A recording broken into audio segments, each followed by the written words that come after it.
get what you want. Invariably. Even though you may think that it's entirely opposed to your wishes.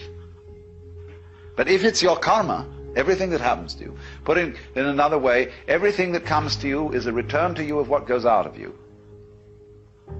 Yes, obviously, that's absurd. If you confine the definition of yourself to your voluntary, conscious behavior. That's a ridiculous definition of oneself. Oneself, by any stretch of the imagination, must involve far more than the conscious and voluntary aspects of our behavior. And if we see that it involves intimately and inescapably the behavior of what we call the other, the not-self, the environment, and see that these two are moving together like the two sides of the snake when it swims, then you get a very curious feeling. Like attracts like. You have to understand, you are a magnet. Whatever you are, that's what you draw to you. If you're negative, you're going to draw negativity. You're positive, you draw positive. You're a kind person, more people are kind to you. So you're like a magnet, you know, and you got to understand something about like attracts like. If you see it in your mind, you can hold it in your hand. You weren't really ready for the world, were you? But when you show yourself that you have the power to come into alignment, not just with who you were before you were born, but with all that you've become ever since, not just with you and all you've become, but with Source itself. When you show yourself that by being selfish, which means by reaching for the best feeling thought you can find on whatever subject is active. If you organize your mind to a certain level of organization, it in turn organizes the whole system. Your body, your emotion, your energies, everything gets organized in that direction. Once all these four dimensions of you, your physical body, your mind, your emotion and the fundamental life energies are organized in one direction. Once you're like this, anything that you wish happens without even lifting a little finger actually. It would help to assist it with activity. When you decide that you're going to take control of your relationship to who you really are, when you decide that you're going to tend to this gap between you, wherever you are on whatever subject you're experiencing, and who you really are and what you know about the same, now life is going to take a new form and shape for you. You're going to feel exhilarated. You're going to feel satisfaction. Those who are watching you will see you as someone who seems to create tremendously with ease. But even without doing any activity, you can still manifest what you want if you organize these four dimensions in one direction and keep it unwavering in that direction for a certain period of time. Right now the problem with your mind is, every moment it is changing its direction. It is like you want to travel somewhere and every 2 steps if you keep changing your direction, the question of you reaching the destination is very remote unless it happens by chance. So, organizing our minds and in turn organizing the whole system and these four basic dimensions of who you are right now in one direction, if you do this, you are a kalpavruksha yourself. Anything that you wish will happen.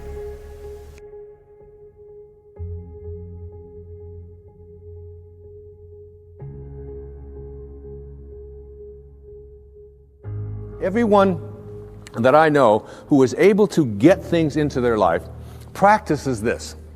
I call it the 4 reallys, all right? So that what you really, really, really, really want, you will get. And these 4 reallys each of them stands for something. And if you look at people who are good at, some people call them lucky, some people call them highly spiritual, whatever it might be, but they are good at getting what they want in their lives. And here are the 4 reallys. The first one says, I wish. So what you really wish for, everything that you'd like to get into your life starts with a wish. It's a thought. I wish I could get that job. I wish I could get that promotion. I wish I could lose weight. I wish I could get rid of that addiction that I have. I wish I could, whatever. It's a wish. So you have to start with a wish. The second really stands for what you desire. What you really wish and desire. And the difference between what you wish for and desire is in what I call asking. Ask and you shall receive. Ask and you shall receive. It's not empty words. Be willing to ask. When I get stuck sometimes writing and I'm just not quite sure where to go or whatever, I just leave the typewriter, I leave the yellow pad that I'm writing on, I walk over to the couch and I get into a meditation and I say, I would like some help in having this become clearer as to how to express it. And it's always there. Sometimes the phone will ring and my wife will call and she'll say, did you know that this was in the mail? And I'll say, read it to me, and it'll be exactly what I needed. Sometimes it just comes in the thing that I call an intuition or an insight, whatever it might be. The third really stands for what I intend. So now you shift away from what I wish for and ask for, and you frame it in such a way that you intend to create it. I intend to create this, whatever it might be, whether it's a healing, whether it's a losing of weight, whether it's getting rid of an addiction, whether it's creating prosperity. I intend to create it. And if you notice people who are good at manifesting, they don't mince those kinds of words. I will do it. And someone will say, well, what if it doesn't work out? You say, well, then I'll just learn whatever I have to learn from it not working out. But I intend to create this in my life. There's an intention, and the intention is so powerful that you become independent of the good opinion of other people. You're not checking it out with the tribe. You're not checking it out with what everybody else out there said you should do or shouldn't do. You're saying to yourself, I intend to create it. And I often tell people, don't tell anybody else about what you want to manifest. Don't make it a big statement. Instead, keep it to yourself. And they say, why do you want to say that? I say, because the minute that you do, you invoke ego. And in quantum physics, there's a simple line. It says, particles themselves are not responsible for their own creation. Another way of saying that is the way St. Paul said it. That which is seen, he said, hath not come from that which doth appear. That is, the source of everything over here, it's not over here. It's in this invisibleness. And once you invoke ego, you have to defend it, you have to explain it, you have to get the tribe involved in it, and before long, you've lost the capacity to manifest. It's a spiritual journey. Inspiration, in spirit. When you're inspired, in spirit. The fourth really stands for passion. Passion. That is, I am absolutely passionate about it, and I intend to create it with that love. One of the great books that one of my teachers sent to me from ancient India, written like 3,000 years ago, has a line in it that says, to attempt to manifest what you want without passion is like dressing up a corpse. So you take this corpse and you put a tuxedo on it and you dress it all up and you put all the makeup on it and you take it out into the world and you say, now see what you can get for me. But basically it's dead inside. And if it's dead inside, that is, if it lacks passion, if you lack passion, you're not going to be able to attract it into your life. So what you wish for, ask for, intend to create, and have passion about, you'll get. You'll get it. That's the good news. The bad news is that what you really, really, really, really don't want, you will also get. And this is one of the most difficult things for people to understand.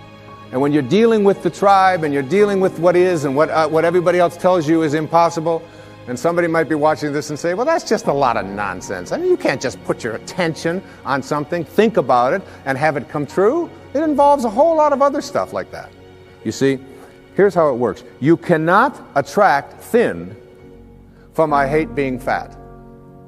Because if what you think about is what expands, and what you're thinking about is hating being fat, then hating being fat is what you will continue to manifest. You act upon what you think about. You cannot attract prosperity from an inner consciousness that says, I hate being poor, I despise being poor.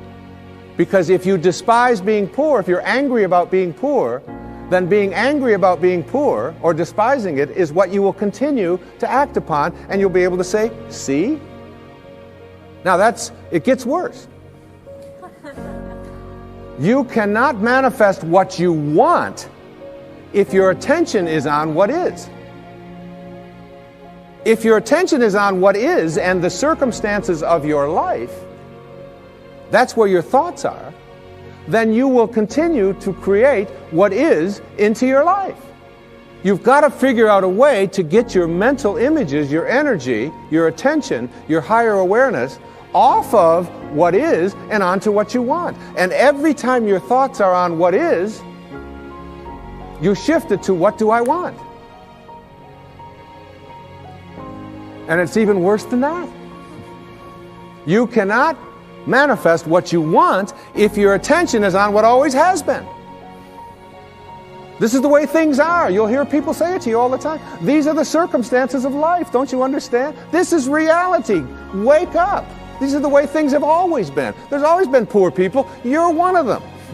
That's just the way it is. And you watch that person, and being poor continues to manifest into their life.